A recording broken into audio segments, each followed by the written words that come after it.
voir ce gars tellement déterminé, de se dire je suis venu et j'ai tout donné et je vais me donner à 100% jusqu'à la dernière seconde.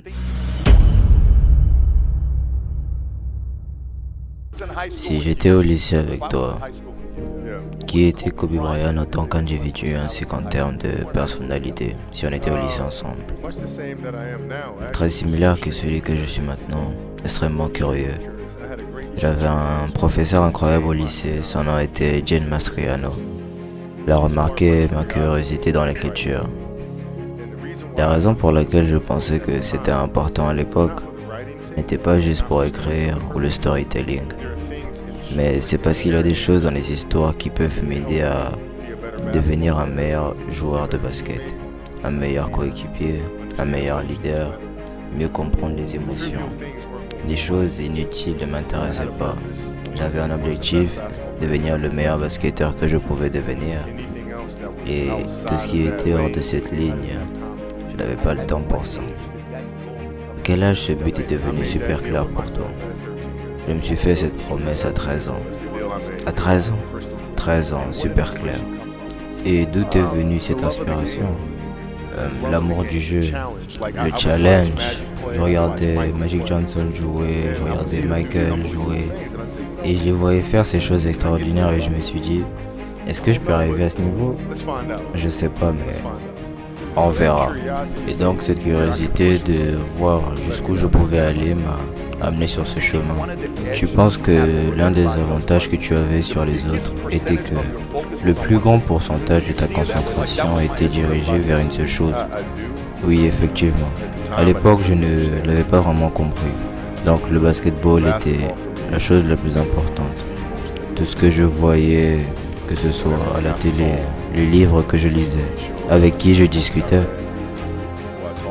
tout était fait pour essayer d'apprendre de devenir un meilleur basketteur. Tout. Absolument tout. Donc, quand tu as cette perception, le monde devient littéralement ta bibliothèque pour t'aider à perfectionner ton talent. Le monde devient ta bibliothèque pour t'aider à développer ton talent. Oui, en effet. Donc, parce que tu sais ce que tu veux, le monde te donne exactement les informations dont tu as besoin. Oui, parce que tu sais ce que tu cherches. À 13 ans, j'avais une liste noire. Et donc, je faisais ces classements Street and Smith Basketball Rankings. J'étais genre 57 sur la liste. Donc, je regardais le 56, 57 jusqu'au numéro 1. Qui étaient ces joueurs? Pour quel club ils jouaient? Pour que lors de la tournée, je les traque. Cela était devenu ma mission au lycée. Je devais effacer chaque personne, tous ces 56 autres noms, les traquer et les mettre à terre. Tu te disais juste, je vais tuer ce gars.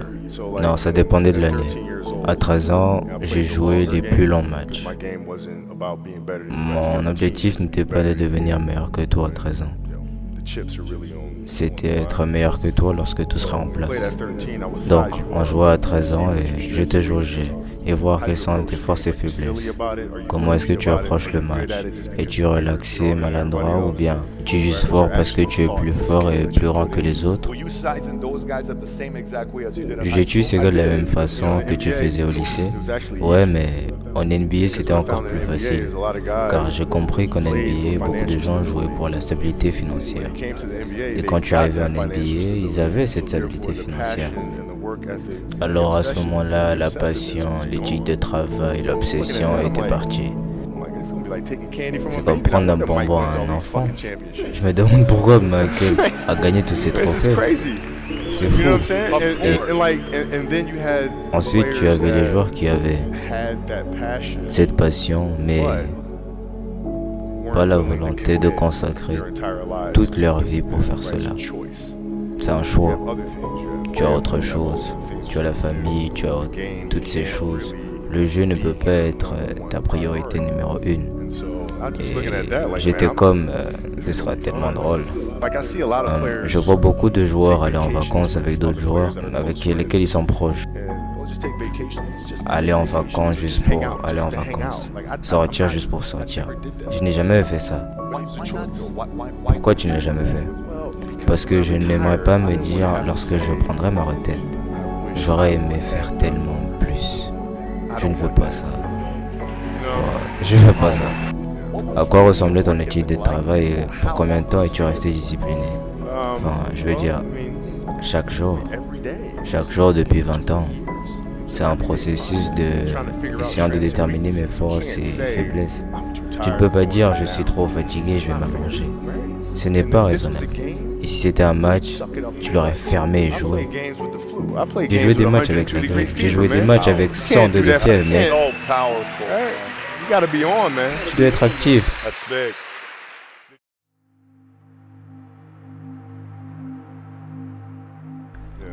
Comment as-tu fait pour mettre ton mindset dans cet alter ego, d'être confortable et devenir Black Mamba? Comment cela s'est-il produit? C'est une bonne séparation pour moi. Émotionnellement, être capable de me mettre dans un endroit où, quand je répète, je m'entraîne durant les matchs, je fais basculer mon cerveau vers autre chose. Je fais basculer mon monde dans autre chose. Pour moi, c'est l'équivalent de Maximus Decimus dans le Gladiateur. Ramasse la terre, sans la terre, c'est le moment d'y aller. Donc, c'était mon switch mental. C'est comme un acteur qui se préparant pour un film. Tu dois te mettre dans cette cage. Et dans cette cage, tu es cette personne. Mais quand tu quittes cet endroit, c'est totalement différent. Mais quand je suis dans cette zone, frère, et ne parle pas, juste laisse-moi tranquille. Il y avait certains matchs importants. Je pense que je l'ai jamais dit avant celle-là. On va me prendre pour un cinglé, mais peu importe. J'avais pour habitude de mettre la musique d'Halloween dans mon casque encore et encore et encore. Pré-match. Sérieusement. Et c'était important que ce soit Michael Myers, parce que le masque lui-même était sans émotion. Il n'y a rien à voir avec la hype, la pression, la camaraderie. C'était tué à son froid. Donc j'écoutais cette chanson encore et encore et encore, et c'est à ce moment-là que tu sais que il faudrait mieux fuir pour toi. C'est ce que beaucoup de gens ont fait. Ouais. À ton dernier match, vous jouiez Utah. Et j'étais debout durant les 4 dernières minutes qui étaient de loin les meilleures 4 minutes pour moi. Personne n'a jamais eu un match à 60 points pour prendre sa retraite. C'est fou de se dire que ce soit arrivé.